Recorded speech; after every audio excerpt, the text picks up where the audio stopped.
அப்போ எப்போ பெரிய ஜாதியின் கர்த்தர் ஆண்டவர் சொன்னார் ஒரு வாசல் அடைக்கும் பொழுது. இன்னைக்கு எத்தனை இங்க வந்திருக்கிற எத்தனை பேர் வாசல் அடைக்கப்பட்டது என்று வந்திருக்கிறீர்கள்?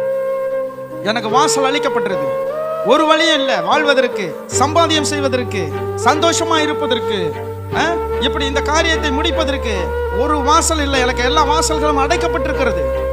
என் வழி அடைக்கப்பட்டது போல் இருக்கிறது. வாழ்வதற்கு வழி தெரியல, வழி அடைக்கப்பட்டிருக்கிறது என்று சொல்லி வந்திருப்பீர்கள். ஆனால் இன்றைக்கு ஆண்டவர் சொல்றாரு, நான் உன்னை பெரிய ஜாதியாக்கி. ஹல்லேலூயா, ஹல்லேலூயா. அடைக்கப்படும் பொழுது, ஒரு வழி அடைக்கப்படும் பொழுது ஆண்டவர் 7 வழியை திறப்பார். ஹல்லேலூயா.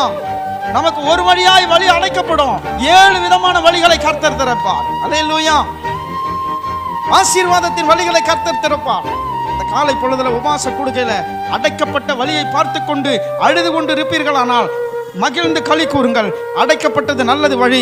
இது உங்களுடைய முயற்சியினால் நீங்கள் நடந்து கொண்டிருந்த வழி அடைக்கப்பட்டது.